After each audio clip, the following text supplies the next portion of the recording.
menyampaikan materi roadmap ya, dari prodi keperawatan. Mungkin seperti biasa kami persilahkan bagi mahasiswa keperawatan yang ingin bertanya bisa langsung chat di kolom chat ini ya. Kami tunggu, kami pantau. Silakan bagi mahasiswa keperawatan. Tapi sebelum itu kami mengucapkan selamat ulang tahun ya. PPNI ke-47 ya, berhubung Bu Ririn ini dari keperawatan, jadi sekaligus saya menyampaikan selamat ulang tahun ya PPNI ke-47. Baik, kami persilakan kepada mahasiswa untuk bertanya. Kami beri waktu 10 detik, kami persilakan. Oke, baik, kami tunggu. Dan tentunya tadi Ibu Ririn telah memberikan rahasianya sudah dibocorkan nih oleh Bu Ririn. Jadi harapannya mahasiswa keperawatan atau mahasiswa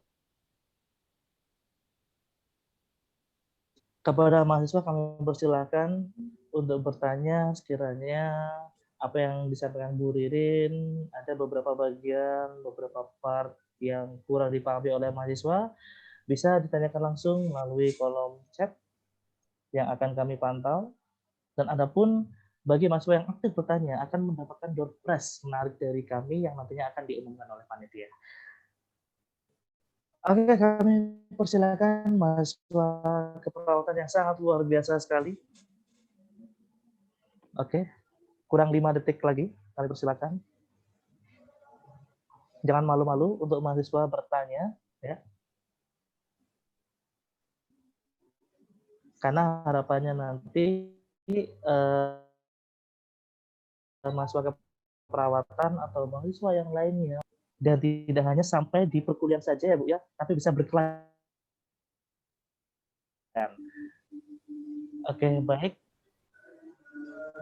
Oke, kami hitung 5, 4, 3, 2, 1. Oke, baik, berarti mahasiswa keperawatan sudah sangat jelas sekali apa yang disampaikan Bu Ririn, sudah sangat paham, dan tentunya harapannya adalah mahasiswa keperawatan nantinya bisa mengerjakan sebuah penelitian dalam hal ini dengan mudah. Dan kami ucapkan terima kasih kepada Ibu Ririn yang sudah meluangkan waktunya untuk berbagi kepada kita semua, sudah menjelaskan ilmu yang sangat bermanfaat. Sukses selalu Ibu Ririn, sehat selalu, dan apa yang disampaikan tentunya memiliki nilai manfaat yang sangat luar biasa sekali, baik untuk mahasiswa keperawatan maupun untuk mahasiswa Stikes, Widya Citosana Malang, dan juga masyarakat sekitar. Terima kasih Bu Ririn.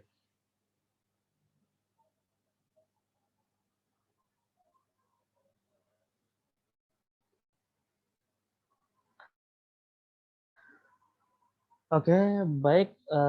Itu tadi serangkaian roadmap ya. Masih kurang 2 subdepartemen lagi.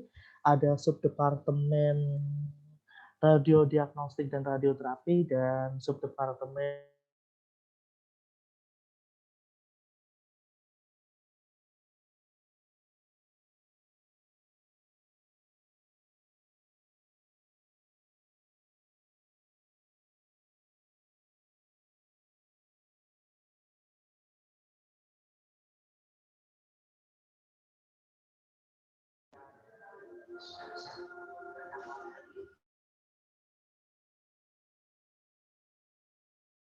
antusias Ibu.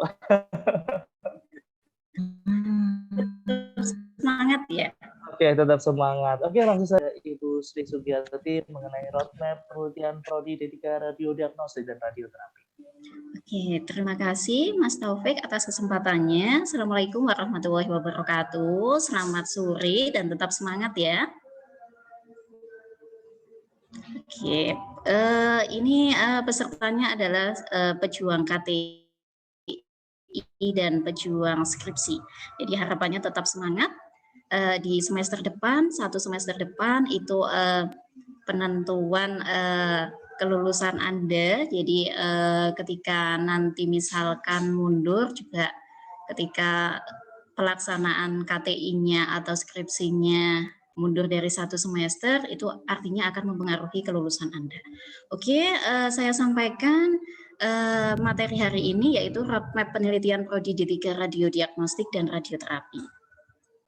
Oke, mungkin untuk yang roadmap penelitian saya lewati karena tadi sudah dijelaskan banyak oleh pemateri lainnya. Oke, berikutnya adalah visi D3 radiodiagnostik dan radioterapi. Jadi prodi radiodiagnostik dan radioterapi ini mempunyai visi yakni terwujudnya program studi yang unggul dalam menghasilkan tenaga preferensi lokal ke tataran global di tahun 2022. Oke.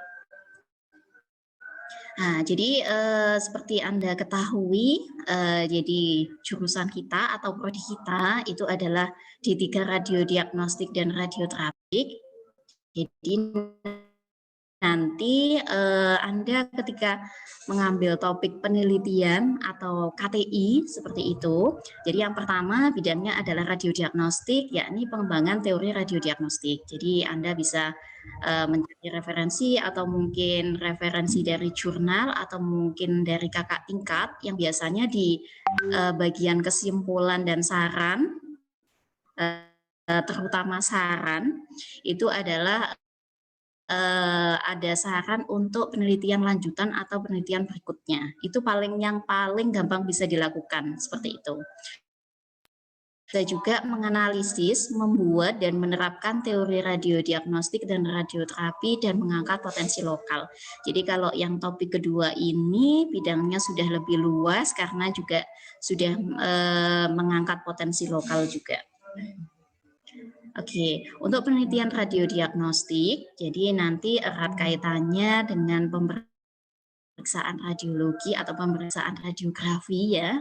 Jadi bisa menggunakan sinar X, kemudian USG, MRI atau CT scan seperti itu. Kemudian untuk yang radioterapi berarti penggunaannya untuk pengobatan biasanya mungkin yang paling sering digunakan adalah untuk kanker seperti itu, bisa menggunakan Cobalt 60, kemudian Linac, dan bisa juga dikombinasikan dengan potensi lokal seperti itu.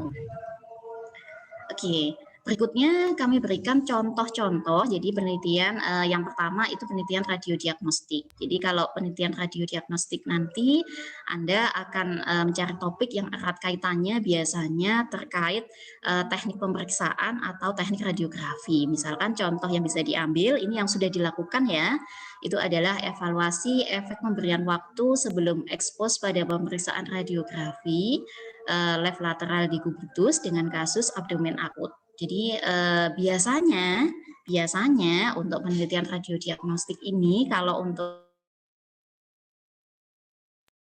itu biasanya lebih banyaknya mungkin lebih dari 80% itu adalah penelitian studi kasus seperti itu.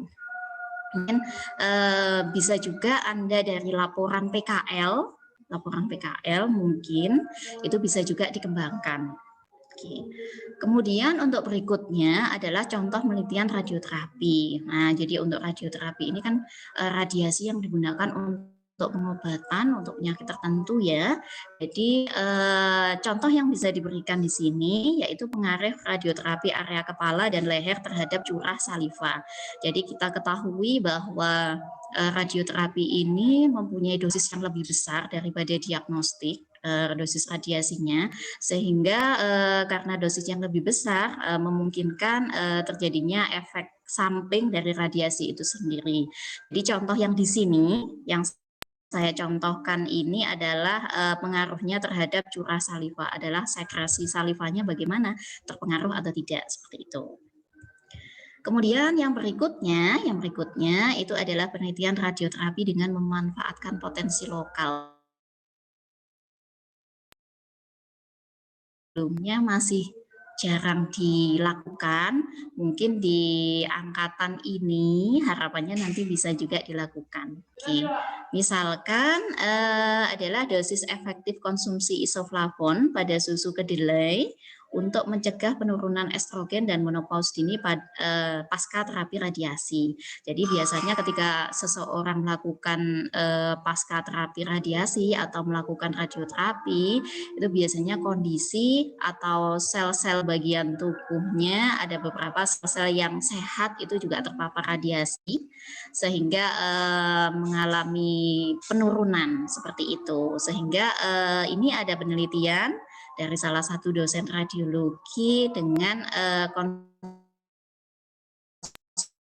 konsumsi isoflavon. Oke, nah berikutnya, jadi ini kita sharing pengalaman saja ya. Jadi yang seperti yang dilakukan KTI dan kita targetnya adalah 1 semester. Bagaimana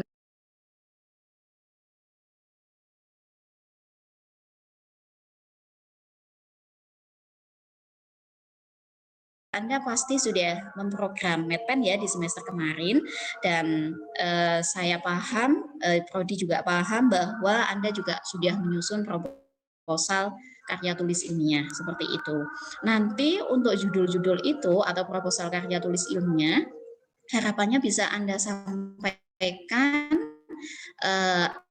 Anda ajukan ke dosen pembimbing. Nah, nanti syukur-syukur kalau memang dari proposal Anda itu di ACC seperti itu. Jadi jangan pesimis dulu, jadi disampaikan alasan-alasannya, kemudian yang paling penting lagi itu ketika Anda menyampaikan ke dosen pembimbing itu adalah seberapa penting dan mungkin tujuan dari penelitian itu sendiri sehingga itu bisa bermanfaat dan meyakinkan pembimbing bahwa penelitian yang Anda lakukan itu adalah memang sangat penting dan sangat bermanfaat untuk dilakukan seperti itu.